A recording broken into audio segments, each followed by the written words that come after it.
여기 한국으로 휴가를 왔다는 이탈리아인들이 맹렬히 화를 내고 있습니다. 아니, 한국인들은 다친 사람을 도와주지는 못할 망정 허무맹랑한 소리나 해대고 있다니 이게 진짜 선진국이 맞다고. 그러나 그렇게 불만을 표하던 외국인들은 이내 도저히 믿지 못할 장면을 목격하게 되고 이런 건 한국이 아니라면 절대로 볼 수 없다며 경악을 하는데요. 그렇다면 이 외국인들이 한국에서 대체 어떤 장면을 목격했던 것일까요? 안녕하세요. 제 이름은 루카 로마노입니다. 저는 이탈리아 국립소방대인 비질리 델 푸오코에서 12년 넘게 복무했습니다. 특히나 저희 팀은 이탈리아 소방을 책임지는 엘리트 소방관들이었고, 그래서 저희 팀이 전국 소방대회에서 1위를 차지했을 때 저희 모두는 그다지 놀라지도 않았어요. 당연히 저희는 저희 팀의 헌신과 영광에 걸맞은 보상을 기대했습니다. 적어도 뉴욕이나 혹은 파리로의 여행이었을지도 모르죠.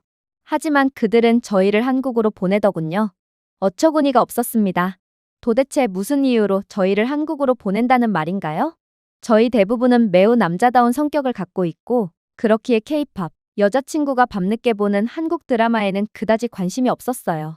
저희 팀의 응급대원이었던 마르코는 이건 역으로 우리가 그들에게 진짜 소방관들이 어떻게 행동해야 하는지에 대해 가르치고 와야 하는 거 아냐? 라고 농담하기도 했습니다. 하지만 어쩌겠어요? 위에서 그렇게 명령이 내려왔고 저희는 둘 중 하나를 택해야만 했습니다. 한국행을 포기하고 집에서 휴식을 취하거나 아니면 입 다물고 그대로 한국행 비행기를 타던가 중에 하나를 말이죠. 그러나 오랜만에 찾아온 해외로의 휴가 기회를 그대로 날려버릴 수가 없던 저희는 모두 한국행 비행기에 올라타게 됩니다. 그러나 한국행은 시작부터가 심상치 않았어요. 70대 남성으로 판단되는 할아버지가 인천공항 3번 출구 근처 바닥에 갑자기 쓰러졌습니다. 넘어진 것이 아니에요. 마치 줄이 잘린 꼭두각시처럼 그대로 고꾸라진 것이었습니다. 저희는 본능적으로 그에게 달려갔고 오래된 본능이 발동했습니다. 아무리 한국이 그다지 마음에 드는 국가가 아니었더라도 한국에 온 첫날부터 누군가를 그대로 죽게 둘 생각은 전혀 없었어요. 하지만 누군가 저보다 훨씬 빨리 달려오더군요. 제가 쓰러진 남자에게 다가가기도 전에 소방관과 구급대원 제복이 혼합된 것처럼 보이는 한국인 남성이 이미 쓰러진 남성 옆에서 무릎을 꿇고 있었습니다. 그는 주저하지 않고 응급처치를 시작했어요. 결국 쓰러진 노인의 기도와 호흡, 맥박은 몇 초 만에 확인되었습니다. 잠시 후 다른 3명으로 구성된 팀이 들것을 들고 도착하여 마치 영화에서 리허설을 한 것처럼 노인을 안정시켰습니다. 완벽한 팀플레이였고 매우 신속하고 박수받아야 마땅한 수준 높은 위기 대응 과정이었습니다. 저는 두려움 때문이 아니라 제가 할 일이 아예 없었다는 것을 깨달았기 때문에 얼어붙었습니다. 저는 혼란과 응급 상황에 대비해 매일같이 훈련받은 소방관이었고 심지어 표창까지 받았던 엘리트 소방대원이었지만 여기 한국에서는 그냥 관찰자쯤밖에 안 되었어요. 근육만 가진 관광객이었죠. 하지만 얼마 뒤 저는 충격적인 사실 하나를 알게 됩니다. 바로 엘리트 소방대원이었던 저희보다 빠르게 달려와 응급처치를 했던 한국인 남자들은 교육을 받은 공항 직원들이 아니었다는 것을 뒤늦게 알게 되었거든요. 이들은 24시간 공항 내에 배치된 전담 비상 대응팀의 일원이었습니다. 인천국제공항은 터미널에서 불과 수백 미터 떨어진 곳에 자체 소방서 및 경찰 기지를 갖추고 운영되고 있는 것으로 밝혀졌습니다. 완벽한 장비를 갖추고 훈련을 받은 전문 인력이 배치되어 있으며 사고 발생 후 90초 이내에 대응할 수 있도록 되어 있던 것이죠. 90초 말입니다. 이건 말이 안 됐어요. 여긴 공항입니다. 필연적으로 도시에서 멀리 떨어진 외딴 곳이란 말입니다. 그런데 어떻게 이러한 비상상황 대비 시스템이 완벽하게 갖추어져 있을 수가 있나요? 이탈리아 공항에서는 누군가 쓰러지면 구급차를 부르는 게 의미가 없습니다. 당연하죠. 공항 근처에 아무런 긴급 대응 인프라가 없고 모든 인프라는 도심에 몰려 있으니 출동하는데 1시간 이상이 걸리거든요. 즉, 공항에서 발생한 응급 환자를 위해 구급대원들을 부르는 건 치료를 위한 호출이 아니라 시체를 운반하는 운구차를 부르는 것과 같다는 말입니다. 한 번은 이탈리아 공항 터미널에서 한 남자가 발작을 일으켰지만 공항 내부에는 비용의 이유로 필수 인력조차 갖추고 있지 않았기에 청소부가 걸레를 들고 먼저 출동한 적도 있습니다. 아무도 이 남자를 책임질 수가 없었어요. 그러나 인천에서 쓰러진 남성은 터미널을 떠나기도 전에 의식을 되찾았습니다. 전문 구급대원이 그와 함께 병원으로 동행했습니다. 한 한국인 행인이 그 남자의 아내에게 물을 제공했습니다. 또 다른 한국인 남성은 분명히 저희와 같은 여행자일 뿐인데 노인이 떨어뜨린 지갑과 스마트폰을 집어들고 부드럽게 먼지를 털어낸 후 양손으로 공손히 돌려주었죠. 거의 아름답게 설계된 드라마 세트 촬영장 같았어요. 이탈리아에서 온 저희에겐 도저히 현실적이지 않은 모습이었죠. 마르코는 이 전개를 지켜보던 중 숨을 헐떡이며 중얼거렸습니다. 지금 인천공항에서 긴급 대응 시뮬레이션 중인가? 만약 이탈리아였다면 일단 행인들이 쓰러진 사람의 귀중품부터 전부 훔쳐가고 말 거야. 솔직히 말해서 이탈리아는 자국을 서구 문명의 요람이라고 자랑하지만 공항에서 누군가 쓰러지면 도움은커녕 뭔가를 훔치지만 않으면 감사하게 여겨야 할 정도의 수준을 가졌습니다. 하지만 여기 한국에서는 그들은 긴급 대응을 시스템화해 놓은 상황이었고 모든 한국인들은 끝까지 높은 시민의식을 보여주며 당장의 사소한 이익 앞에서 인간이기를 포기하지 않았습니다. 그때 문득 떠올렸습니다. 어쩌면 한국에서는 긴급 대응이 대응이 아닐 수도 있을 것입니다. 이들에게는 그저 본능적으로 해야 할 당연한 과정이죠. 그리고 저는 오랜만에 소방관으로서 새로운 것을 느꼈습니다. 질투의 감정이었죠. 저는 이탈리아는 100년이 지나도 절대로 한국과 같은 모습을 보이지 못할 것을 그 누구보다도 잘 알고 있었거든요. 그렇게 저희 모두는 패배감을 느끼며 이동했습니다. 방금 공항에서 목격한 것들 때문에 여전히 멍한 상태였지만 아무튼 저희는 이왕 한국에 온 김에 한국을 온전히 즐겨야만 했거든요. 저희는 택시를 타고 서울로 이동하려고 했어요. 당연하죠. 이탈리아에서는 공항에서 도심까지 이동하는 교통수단은 택시밖에 없었거든요. 그러나 저는 곧 봐선 안 될 표지판을 발견하고 그대로 경악을 하고 말았습니다. 바로 인천공항에 설치되어 있는 다개국어로 전환되는 디지털 표지판은 인천공항과 바로 연결된 지하철 플랫폼이 근처에 있다는 사실을 알려주었거든요. 공항 근처가 아니었어요. 인접도 아니었죠. 공항 내부에 대중교통이 연결되어 있었습니다. 저는 그저 반신반의한 채 이동했어요. 공항과 대중교통이 연결되어 있다니 이런 건 들어본 적도 없습니다. 이탈리아는 로마에조차 썩 훌륭한 지하철을 구비하지 못하고 있는데 한국은 도심에서 떨어진 외딴 곳에도 대중교통 시설을 갖추고 있다니요. 그러나 그렇게 이동해본 결과 이곳 공항에는 정말로 지하철역이 존재하고 있었고 심지어 이탈리아의 웬만한 수술실처럼 깨끗하더군요. 부드러운 조명과 1초도 어기지 않는 정확한 열차 도착 시간을 보여주는 디지털 화면, 태블릿 PC가 장착된 유니폼을 입은 직원들이 외국인들의 질문에 정중하게 고개를 숙이고 질문에 답하는 모습, 그야말로 이상적인 모습이었습니다. 지하철이 도착하자마자 플랫폼의 스크린 도어가 완벽하게 정렬되었습니다. 이탈리아 지하철에는 스크린 도어 자체가 없지만 한국은 완벽하게 깨끗하고 잘 작동하는 스크린 도어로 승객들의 안전을 보장해주고 있었죠. 로마 지하철에서는 누군가 피자 상자를 선로에 던져버려서 지하철이 여러 차례 지연되곤 합니다. 저희는 종종 이탈리아 대중교통의 유지관리 예산의 절반이 내다 버린 모짜렐라 청소에 사용된다며 농담을 건네기도 하죠. 하지만 한국에서는 애초에 그런 쓰레기를 청소할 필요조차 없었던 것입니다. 하지만 저희를 정말로 경악의 도가니로 몰아넣었던 부분은 따로 있었습니다. 그건 바로 역내에 구비되어 있는 대기부스였죠. 부스 안에는 시원한 에어컨 바람이 부드럽게 순환하고 있었어요. 모든 좌석 아래에는 전자기기 무선 충전 포트가 구비되어 있었죠. 부드러운 배경음악까지 여긴 마치 미니멀한 VIP 라운지처럼 느껴졌습니다. 여기가 정말 대중교통이 맞는 거야? 엔조가 속삭였습니다. 추가 요금을 지불하지 않고 여기 앉아도 되는 거 맞지? 놀랄만 했습니다. 이곳은 마치 VIP들만이 입장이 허가된 공간처럼 느껴졌거든요. 그때 마르코가 소리를 지르기 시작했습니다. 마르코의 시선을 따라가 보니 근처에 자판기가 있더군요. 그리고 엔조는 이따위 평범한 자판기가 뭐가 그리 놀랍다고 소리를 지르냐며 마르코에게 핀잔을 주었는데요. 그러나 그런 엔조 또한 뭔가 이상한 점을 느꼈는지 이내 자판기를 유심히 쳐다보기 시작했습니다. 이 자판기는 빛나는 터치스크린, 다국어 인터페이스, 카드 결제, NFC, QR코드 스캔, 음성 안내 기능 등 모든 것을 갖추고 있는 최첨단 자판기였거든요. 동전을 먹고 제품은 주지 않는 이탈리아의 30년은 된 고물 자판기와는 차원이 달랐어요. 한국의 자판기는 외국인인 저희에게 자신이 판매하는 물건을 이탈리아어로 친절하게 설명해 주기까지 했거든요. 한국에서는 평범한 자판기마저도 수준이 달랐던 것입니다. 그리고 거기 있었어요. 저희의 삶을 완전히 바꾼 단 하나의 버튼 말이에요. 믹스커피 800원. 솔직히 저희 모두는 처음에 같은 생각을 하고 있었습니다. 믹스커피요? 이건 근본이 없는 구정물일 것이 분명합니다. 저희는 이탈리아인이에요. 에스프레소가 아닌 구정물을 마시는 건 용납할 수가 없는 행동이죠. 저희는 아메리카노조차도 허용을 못하는 사람들인데 믹스커피 따위를 마시는 건 말도 안 되는 일이었습니다. 하지만 결과적으로 제가 틀렸어요. 정말 영혼이 산산조각 날 정도로 틀렸습니다. 마르코는 호기심에 가득 찬 얼굴로 믹스커피를 주문했고 한 입을 맛본 뒤 묘한 표정을 지으며 저희 모두에게 맛볼 수 있는 기회를 주었거든요. 저는 화학 슬러지를 기대하며 한 모금 마셨지만 대신 극강의 조화를 맛보았습니다.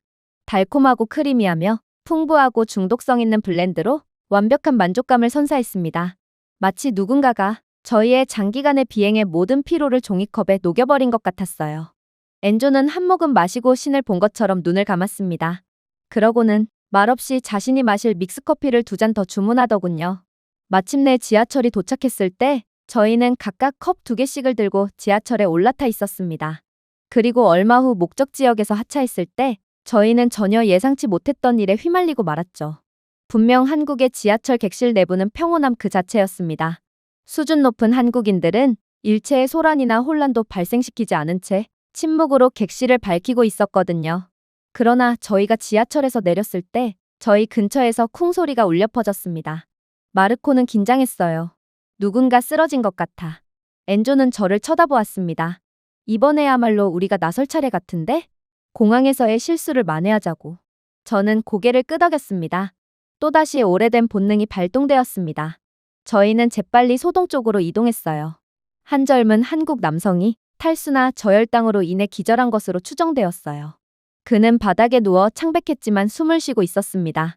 그런데 동시에 놀라운 상황이 일어나고 있더군요. 한국의 시민들은 대체 뭐 하는 사람들인지 이들은 이미 행동하고 있었거든요. 이들은 지하철에 비치되어 있는 빨간 십자가가 표시된 캐비닛을 열고 밀봉된 구급상자를 꺼냈습니다. 몇몇은 벽 쪽에 비치되어 있는 비상제세동기를 가져오기도 했어요. 결과적으로 비상제세동기는 필요하지 않았지만 한국의 시민들은 전문 응급요원도 아니었음에도 놀랍도록 전문적인 솜씨로 부상자에 대한 응급조치를 취하기 시작했습니다. 나중에 알고 보니 한국은 징병제 국가로 이들은 군대에서 기본적인 응급조치에 대해서는 전부 교육을 받는다고 했는데요. 그래서 한국인들은 사실상 모두가 예비 응급요원과 다름이 없던 것입니다. 그렇게 저희는 이번에도 늦어버렸죠. 하지만 한국인들의 비상대응 능력만큼이나 충격적이었던 부분은 따로 있었어요.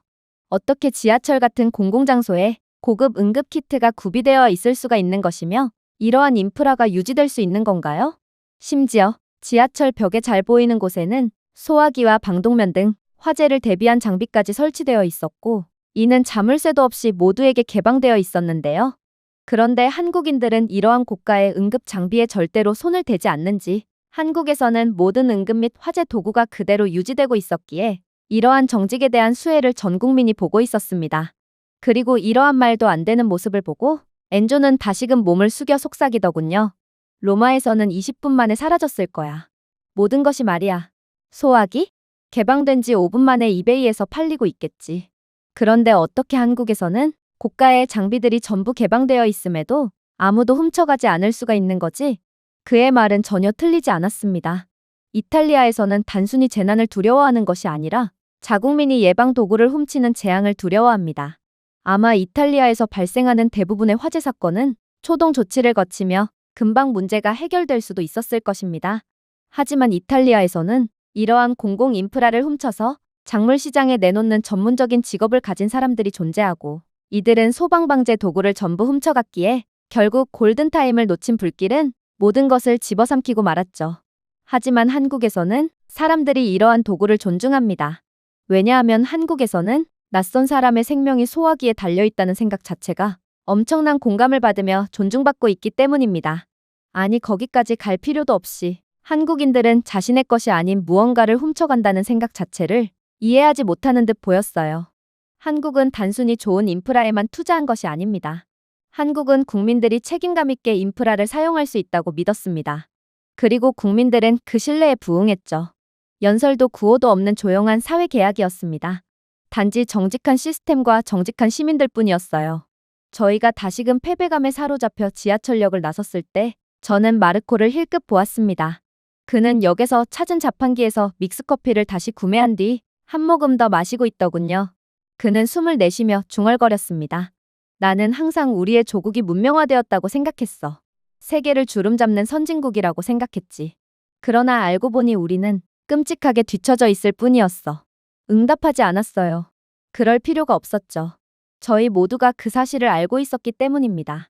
그렇게 저희는 아무 말도 하지 않고 숙소로 향했습니다.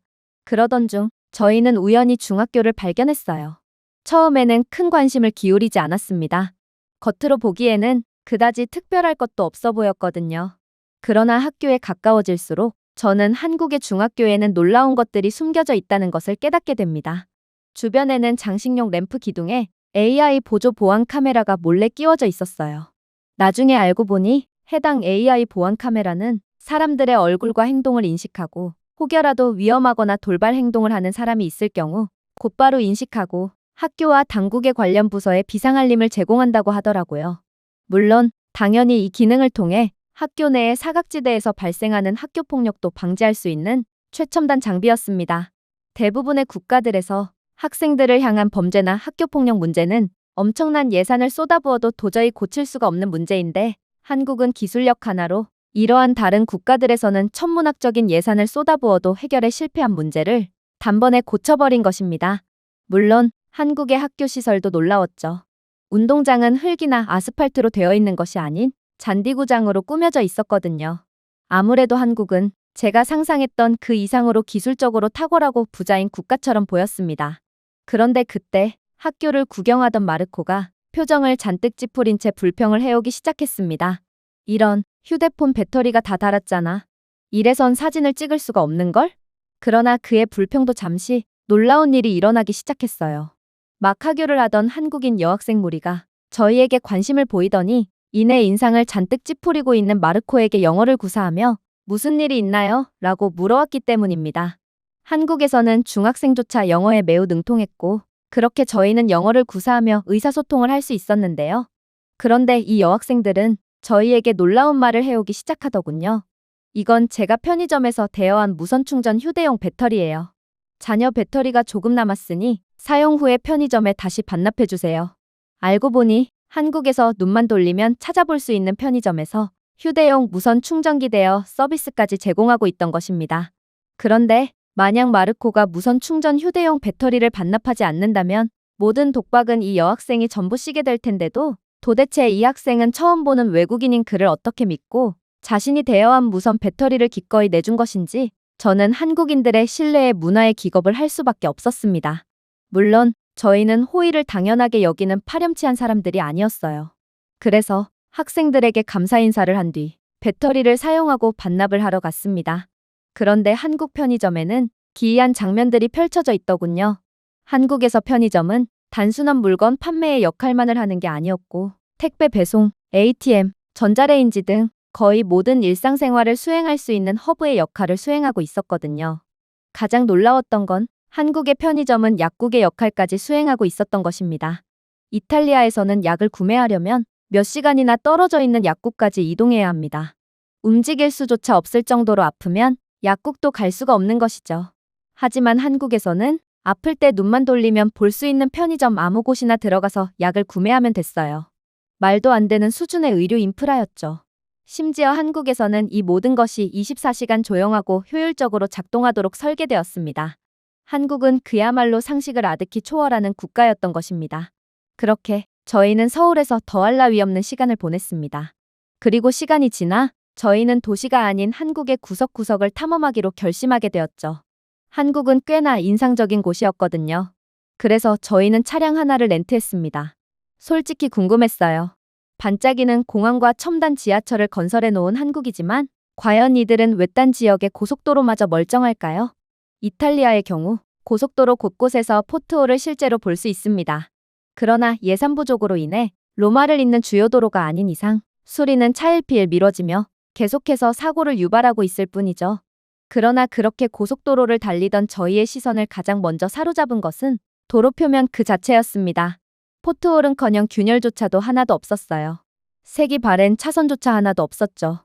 나중에 알고 보니 한국의 고속도로는 LED 조명이 내장되어 있고 밤에는 차선 표시기에도 조명이 켜지며 운전자들의 안전을 보장해준다고 하더라고요. 그러나 제가 한국 고속도로에서 가장 충격을 받았던 부분은 따로 있었습니다. 그건 바로 고속도로 표지판이었죠. 이건 단순한 표지판이 아니었습니다. 교통 상황, 기상 경보, 사고 지역 경고까지 실시간으로 업데이트되는 역동적인 디지털 패널이 각각 정확하게 표시되고 있었어요. 표지판은 곧 가벼운 비로 인한 미끄러운 도로 상황을 경고했는데 표지판이 경고한 지 1분도 채 지나지 않아 정말로 이슬비가 내리기 시작하더군요. 하지만 정말 놀라웠던 건 바로 한국의 대응 방식이었어요. 한국의 고속도로는 물을 흡수하고 타이어 분사를 줄이도록 설계된 다공성 아스팔트로 만들어졌기에 아무리 비가 내린다고 해도 아무런 문제 없이 이동할 수 있었거든요. 그렇게 저희는 계속해서 안전하게 목적지로 이동했습니다. 그리고 어느새 디지털 표지판은 휴게소가 얼마 남지 않았다는 정보를 알려주었고 그 휴게소는 현재 사람들이 얼마 없어서 쾌적한 상태를 유지하고 있다는 정보까지 알려주더군요.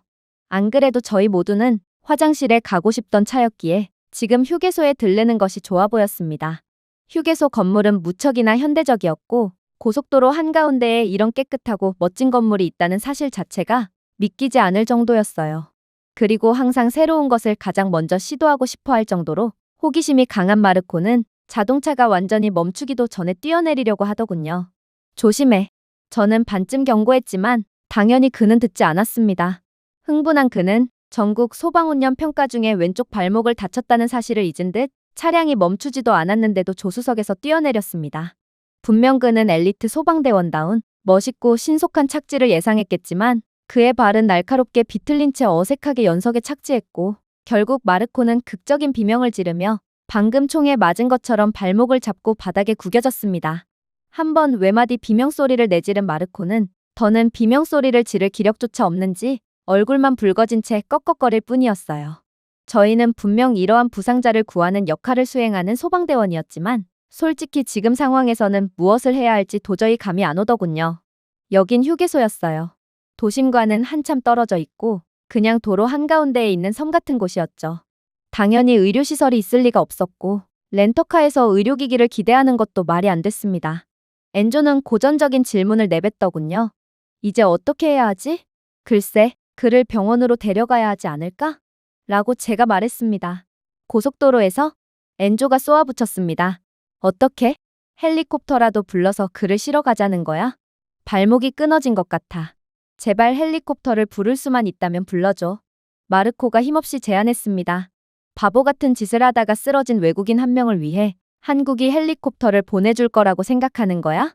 아니, 헬리콥터가 정말로 출동하기라도 한다면 그것도 그것대로 문제겠네. 그 천문학적인 출동 비용은 소방대원의 월급으로는 절대로 감당할 수가 없을 테니까 말이야. 엔조가 재차 반격했습니다. 저희는 그렇게 1분 동안 티격태격했고 엘리트 소방대원이라는 직업이 무색하게도 아무것도 하지 못한 채 부상당한 마르코를 그대로 방치하고 있었어요. 그런데 그때 어떤 목소리가 저희의 싸움을 방해했습니다. 부드럽고 예의 바른 영어가 날아들었어요. 당신, 괜찮나요? 괜찮으시다면 제가 당신을 도와드릴 수 있을 것 같아요. 저희는 깔끔한 휴게소 유니폼을 입고 무전기와 태블릿처럼 보이는 기기를 들고 있는 젊은 한국인 직원을 보았습니다. 그리고 그녀는 마르코의 발목을 힐끗 쳐다보더니 곧바로 빠른 한국어로 무언가를 전파하더군요. 몇 초 만에 작은 전동카트가 도착했습니다. 한 명은 휴대용 보조기를 들고 있었고 다른 한 명은 휠체어를 펼치고 있었어요. 저희는 놀란 표정으로 마르코를 부드럽게 들어올렸고 도대체 지금 무슨 일이 일어나는 건지 몰라 황당해할 뿐이었습니다. 잠깐만요. 어디로 데려가는 거예요? 제가 물었습니다.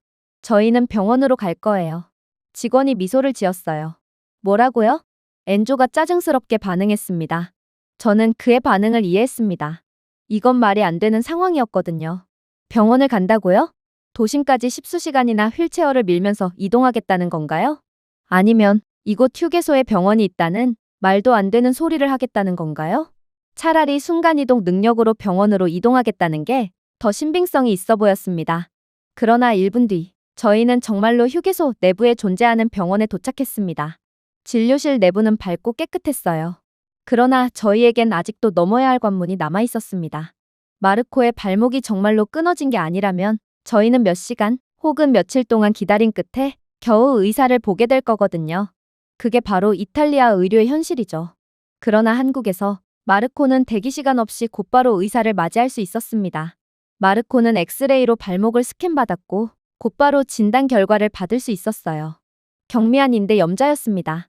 놀라웠어요. 이렇게나 빠르게 의사를 볼 수 있는 나라는 한국이 유일할 거예요. 아니, 애초에 휴게소에 병원이 존재하는 것 자체가 한국의 세계 최고의 의료 인프라를 여실히 증명하고 있었죠.